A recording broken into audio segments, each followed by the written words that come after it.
In today's video, I'm going to be using the illuminated letter that I drew in video 1 to make this illuminated letter slab clay relief sculpture.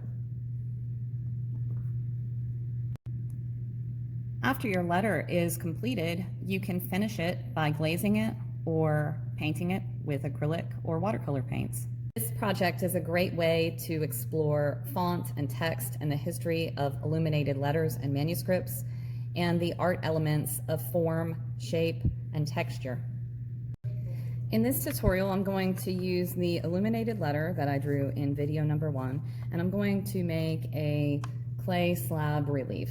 And so I've got my illuminated letter and I've rolled out some slabs, and I have cut a template to 5 inches by 7 inches. This is just cut out of a little bit heavier paper poster board so that when it gets wet, it doesn't make the paper as soggy and I can use it several times. So I'm going to just cut out 2 5 by 7 slabs to start out with.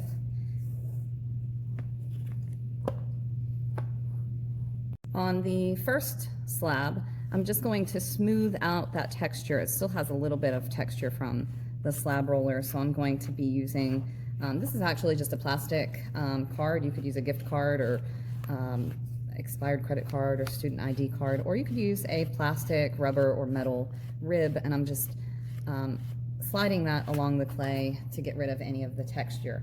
The next thing I'm going to do is add texture to it, and to do that, I have some different types of plastic placemats that I've collected. They also make plastic texture plates specifically for the use of clay, and I'm going to place one of those on top of my slab, and then I'm going to apply some pressure so that my bottom slab is imprinted with that texture to start out with. You could use a rolling pin over this, or you could use a bottle, or you could just use your hands, but you just want to make sure that you're pressing the texture into the clay. Now you are going to lift that off, and my first slab has that wonderful texture on it that's going to end up being the backdrop for my letter.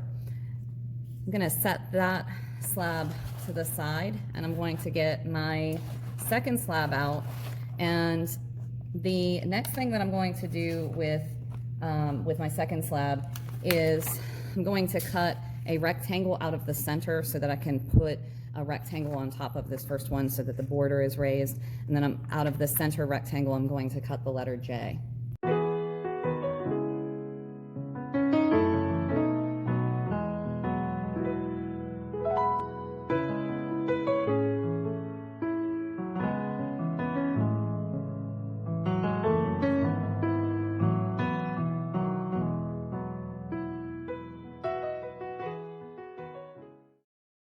Now that I have the J and the border cut out, I am going to apply some textures to the border and the letter J before I slip and score them onto the slab base.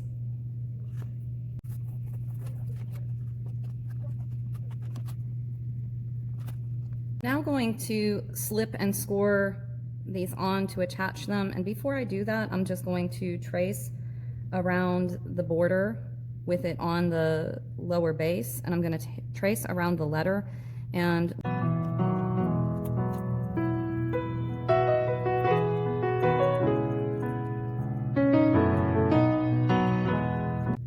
now that I've slipped and scored the border and the letter on, I'm going to be adding a few more details from my drawing, and so I've cut those out in slabs, and I'm just going to be attaching those, and then I'm going to be doing some contouring in my jackrabbit.